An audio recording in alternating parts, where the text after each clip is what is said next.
Hello everyone, my name is Mark. Welcome back to my channel. Today's video is about Portuguese tax system, so don't forget to watch till the end to get accurate information.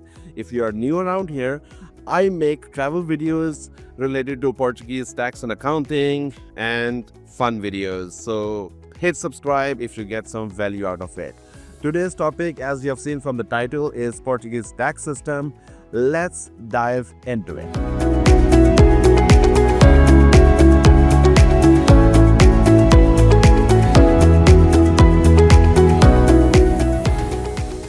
Alright, let's establish the fact this video is going to be golden for those who are planning to come and call Portugal their home, or if you are already here. Obviously, if you are part of the system, you have to pay your taxes, and I am here to share all the information on a surface level. Obviously, if you want to know more about your particular or specific situation, you can always go in the description and book a consultation. But this is going to be basic and more surface level info so that you can make your decisions accordingly. Let's jump right into different types of taxes. Before we jump into the tax part, my advice is to watch until the end. I am going to segment this video in multiple segments, and I have my notes here, so I want you guys to have all the accurate info without skipping it in between. So as per the segments, first we will talk about the different type of taxes Portugal has, and the second thing is most important thing are fines. So we will talk just a little bit about fines, of how they incur and how to avoid them. And the third thing is tax refunds and some benefits here and there. So these are the segments. Okay, welcome to the segment 1. In this segment, we will talk about the different types of Portuguese taxes that you have to face when you come and live here. Number 1, IVA, VAT. Number 2, social tax. And number 3, that is IRS. IRS in Portugal is basically annual tax returns. So let's talk about IVA first of all. IVA is basically VAT that you pay on anything that you buy here in Portugal, or if you sell anything in Portugal, you have to charge VAT, that is 23%. You go buy a laptop, you buy groceries or anything like that, you have to pay 23% VAT, or we call as IVA in Portugal, IVA. And some categories of items are charged at 6%, another category is 10%, but 95% of the time there is a very high chance that you will be paying 23% VAT on things that you buy. If you are registered as a freelancer or you have a company in Portugal, you will be charging VAT of 23%, and the declaration will be every quarter. If you need more specific information, you can always talk to us and we can always give you more info on that. This is surface level. Okay, let's talk about social tax. If you are an employee in Portugal, your salary will be deducted with 11%, okay? And 23.75% will be contributed from your employee, and this tax is paid from your company, from your employer. Okay, if you are having a job and you have an X amount of salary, 11% will be deducted and it will be paid to the social tax department every single month. Okay, number 3 is IRS.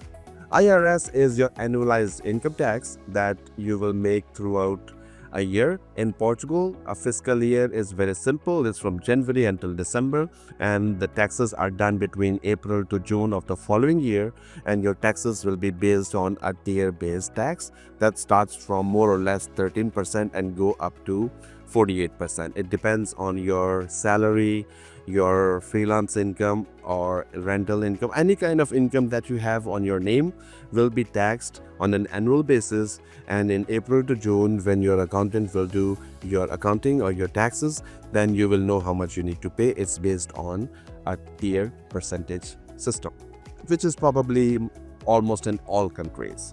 So don't forget 3 types of taxes: IVA, social and IRS. Now, there's one important thing that you must understand. If you own a company, you own a business, you have to pay a part of your salary, whatever that you pay yourself, 11% of that, and also contribution as a company, so 23.75%. So total you pay as a director of a company 34.75%, which is your own contribution and your company's contribution. So just to put in a simple example, if you give yourself a salary of 1,000 euros, as a director of a company, of your own company, you will pay 34.75% social tax every month. That is 347.5 euros per month that you have to pay, even if your business is working, not working, operational, not operational, whatever. You can obviously go to a minimum wage and pay less or based on that, but this is the overall story. So this is specifically for those who are planning to come here and register your company as a business. Segment number 2, fines. Obviously a very important and very interesting topic to talk about, something to be very, very considerable about. If you don't do your EVA declaration every quarter, you will get a fine if you are a registered business or you are a freelancer. Even if you don't have to pay VAT, even if you are not charging VAT, you still have to do your EVA declaration no matter what. I have this misconception in my experience from different clients. For example, if you're working in Portugal and your client is a business in the US or in Netherlands or in Germany, and you're not supposed to charge VAT because of the European Union or because of the rule that you're working outside of Portugal, you don't charge VAT, but that does not mean that you are not supposed to do your declaration. Your accountant or you are supposed to do your declaration every quarter, so you don't get a fine. Generally, fines can be from 600 to 1,000, can be more or can be a little bit less. It depends on many different factors, but be very mindful of doing your VAT or EVA declaration every quarter. If you are a business and you are making more than 100,000 a month, you are supposed to actually do your VAT every month. So just be careful and be mindful of your EVA, or else you will get your fine. Second type is if you don't pay your EVA. So if you are supposed to pay 1,000 euros in EVA to the government, to the tax office, and you don't pay it, they will start to build up cost, interest and fines on top of that. So if you are supposed to pay like 300 euros or 500 euros, you will pay a lot more in fines and costs and interest. So be very mindful that once your declaration is done, you are actually supposed to make a payment to the tax office to even it out. Similarly, if you don't pay your income tax at the end of the year, for example 2024, you made about 30, 40, 50,000 euros, and at the end of the year it's all done. Following 2025, April to June, you are supposed to pay an X amount of tax. If you don't pay it, you will get fines and interest and cost. Trust me, I have seen a lot of people paying a lot of money purely because they forgot about paying.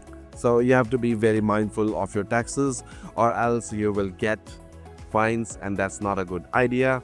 Make sure to have an accountant on duty. Even if you are a freelancer, it's okay to pay just a small amount of money every month to your accountant than paying a hefty fine, because your accountant is going to tell you when to pay, what to pay, how much to pay, blah, blah, blah, all 9 yards. And again, if you need help, we can be your accountants. We can help you with that. Segment number 3, it will have tax refunds, installments, and charge by force. Okay, I will cover these 3 points in this segment. Listen very carefully, don't miss this out. Tax refund is basically when you pay more than what you are supposed to pay. Now, this category is only for IRS, that is the annual tax returns. Every month, if you are working, your employer will deduct a small amount of IRS tax throughout the year, and at the end of the year, if that is considered to be paid more than what you are supposed to pay, you will get that back.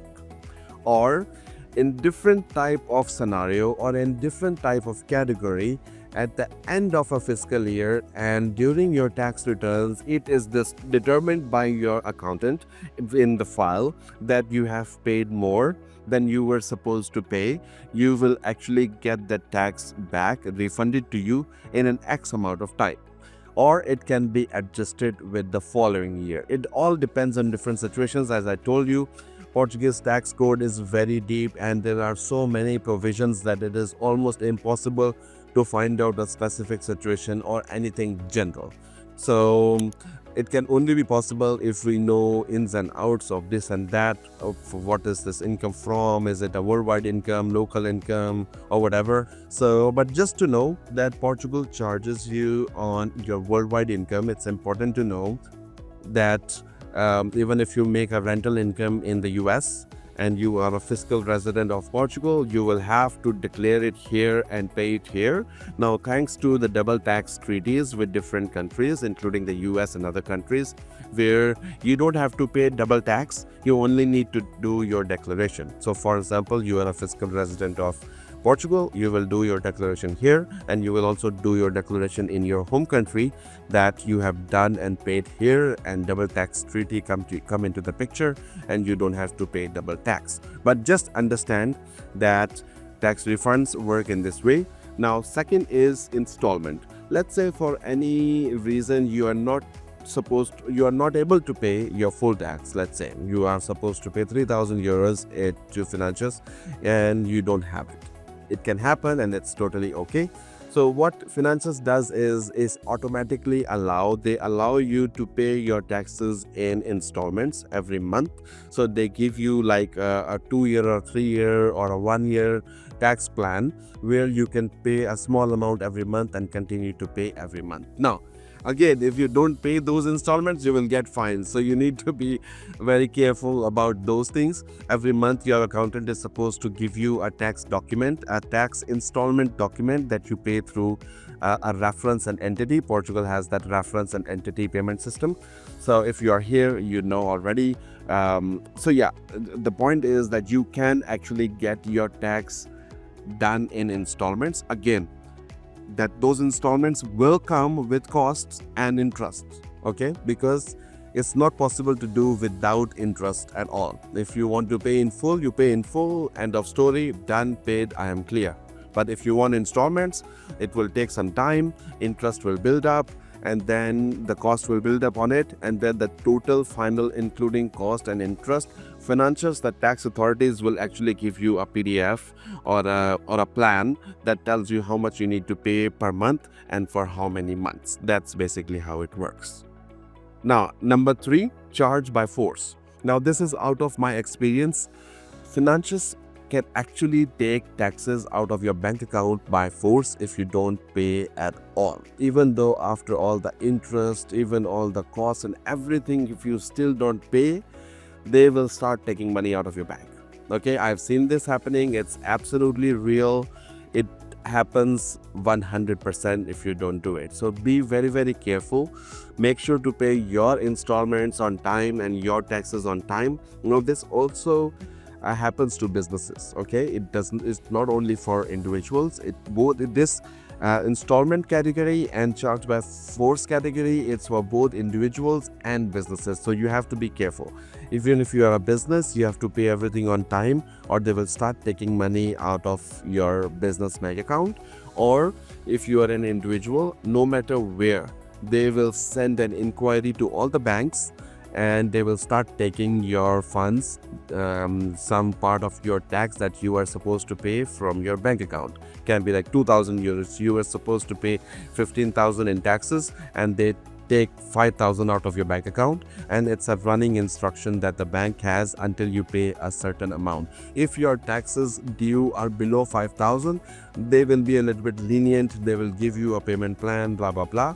But as soon as you go into 15,000, 20,000, 30,000 type of tax bracket that you are supposed to pay, they will start to take out of your banks. And if you think you will go and open another bank account in Portugal, because one bank is already sucking up your money by a tax office, then don't do it, because even if you open another bank, they will take money from that as well, because you need to fulfill your tax obligations and do it on time. All right guys, thank you so much for watching. I hope you like this video. If you got just a little bit of value out of this video, please smash the subscribe button, like this video, and share this. Be helpful and share this to somebody that you know who is considering moving here and perhaps doing business or being a freelancer. Just share this video, and even you can drop a comment with a question. Let's make it a two-way conversation. conversation. Drop a comment with a question and I will try to make a video. If we have enough questions, I might actually make a dedicated video on those questions only. So let's make it a two-way conversation. Thank you so much for watching. At the end of it, I will just say, do your tax obligations on time. It's not a good idea to pay anything extra that you're supposed to pay. And if you need any help in tax, accounting or anything, give us a call. My website is down below, and if you simply just need consultation, the consultation link is also down below. So feel free to hit us up if you need any help setting up a company, doing your taxes, doing your business accounting, whatever. Just hit us up. Thank you so much for watching. I will see you in the next time. Till then, take care and stay blessed.